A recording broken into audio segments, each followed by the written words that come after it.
আসসালামু আলাইকুম।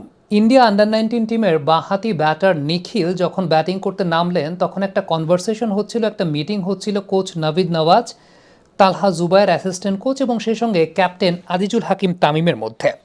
এই কনভারসেশনটার পরই দেখা গেছে ইকবাল ইমন, ডানহাতি পেস বোলার যিনি এই টুর্নামেন্টের সর্বোচ্চ উইকেট সংগ্রাহক এবং সেই সঙ্গে ম্যান অফ দ্য টুর্নামেন্ট হয়েছেন, তাকে করিডোর অফ আনসার্টেনিটিতে বিট করেছেন, অর্থাৎ বিটিং দ্য আউটসাইড এজ যেটাকে আমরা বলি, সেই ধরনের বলে তাকে বিট করেছেন।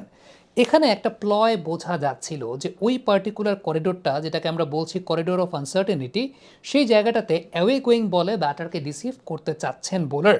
এবং ইমিডিয়েট পরে আমি যখন দেখলাম যে ওই বলটাতে মিস হয়ে গেল, আউটসাইড এজটা হয়নি, ঠিক ইমিডিয়েট তার কিছুক্ষণের মধ্যেই আমরা ওই ধরনের একটা বলেই দেখলাম নিখিল, বাঁহাতি ব্যাটার, তিনি কিন্তু আউট হয়ে গেলেন একদম উইকেট কিপারের কাছে ক্যাচ দিয়ে।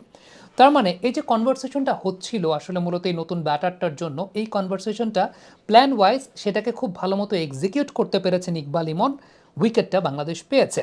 এরপর আবার যখন আরও একজন বাঁহাতি ব্যাটার নামলেন, তাকেও কিন্তু দেখা যাচ্ছিল যে ওই পার্টিকুলার করিডোরটাতেই রিসিভ করার চেষ্টা করছিলেন বোলার। হ্যাঁ, সবসময় যে সফল হবেন এরকম কোনো কথা নাই, কিন্তু ধৈর্যের সহকারে ওই করিডোরটা যখন মেনটেন করে গেছেন লাস্ট পর্যন্ত, কিন্তু ওই ব্যাটারটাকে, অর্থাৎ দ্বিতীয় যে বাঁহাতি ব্যাটারটার কথা আমরা বলছি, ওই বাঁহাতি ব্যাটারকেও সেমভাবেই আউট করেছেন ইকবাল ইমন।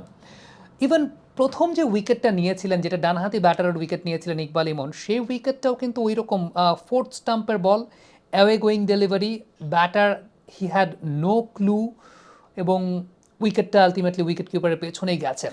This is a common pattern যেটা আমরা দেখেছি ইকবাল ইমনকে ওই পার্টিকুলার করিডোরটা ব্যবহার করে সেমিফাইনালেও তিনি পাকিস্তানি ব্যাটারদেরকে ডিসিভ করেছেন। আপনারা যদি সেমিফাইনালের ফুটেজটা একটু খেয়াল করে দেখেন, তাহলে সেমিফাইনালে তিনি যে উইকেটগুলো পেয়েছেন আমরা যদি একটু ভালো মতো লক্ষ্য করি, ওই যে ওই পার্টিকুলার করিডোরটা, করিডোর অফ আনসার্টেনিটি, যেটা ম্যাক্সিমাম ব্যাটারদেরই দেখা যায় যে একটা দুর্বোধ্য জায়গা, ব্যাটাররা হয়তো বা বুঝতে পারেন না তারা কতটুকু এক্সপেক্টেড রুম পাচ্ছেন শট খেলার জন্য, নাকি রুম পাচ্ছেন না, তারা কি স্কোয়ার ড্রাইভ খেলবেন নাকি সামনের পায়ের উপর ভর করে কাভার ড্রাইভ খেলবেন, একটা কনফিউশন বিরাজ করে ওই পার্টিকুলার করিডোরটা থেকে। এবং লেন্থ যদি আপনি একটু এমন কোনো একটা লেন্থে বোলিং করেন যেখানে আসলে আপনি ঠিকমতো সামনে যাবেন নাকি পেছনে যাবেন সেটা বুঝে ওঠাটাও দুর্বুত্ত হয়ে যায়।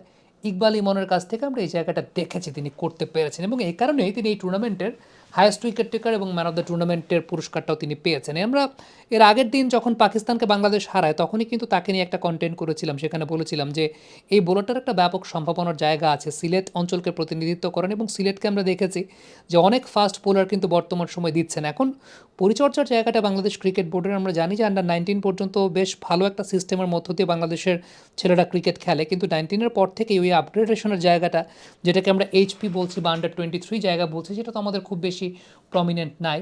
তবে ন্যাশনাল সার্কিটে পেস বোলারদেরকে নিয়ে আলাদা করে কাজ করা হয়েছে, আমরা দেখতে পেয়েছি যে পেস বোলারদেরকে নিয়ে বেশ কিছু প্রোগ্রাম হয়েছে, এবং যেটা মূলত ওটিস গিবসন শুরু করে দিয়েছিলেন। আমি যদি আরেকটু আগে থেকে ধরি, হিট স্ট্রিকের সময় থেকে বিষয়টা শুরু হয়েছিল, ওটিস গিবসন এটাকে একটা চমৎকার শেপে দিয়েছিলেন, এবং আশা করি যে সেই জায়গাটা ইকবাল ইমনের ক্ষেত্রে এটাও বাংলাদেশ ক্রিকেটে একটা অনেক বড় ইম্প্যাক্ট ফেলতে যাচ্ছে। এবং পেস বোলিংয়ের জায়গাটাতে বাংলাদেশের এই যে quantity number of quality fast bowlers আসা, সেটা অবশ্যই একটা উল্লেখযোগ্য ব্যাপার। কিন্তু ওই যে একটা জায়গায় সমস্যা আমাদের, সেটা হচ্ছে আমরা কোয়ালিটি সম্পন্ন ব্যাটসম্যানদের টেকনিক্যাল আপগ্রেডেশনটা, আমি আশা করি ইকবাল ইমনের আপগ্রেডেশনটা হবে, কারণ পেস বোলিং সার্কিটে ওই এনভায়রনমেন্টটা আছে, কিন্তু কোয়ালিটিফুল ব্যাটারদের যে টেকনিক্যাল আপগ্রেডেশনটা সেটা আমাদের দেশে আসলে হয় না, কারণ সবচেয়ে বড় সমস্যার জায়গাটা যে আন্ডার 23 লেভেলটা নাই।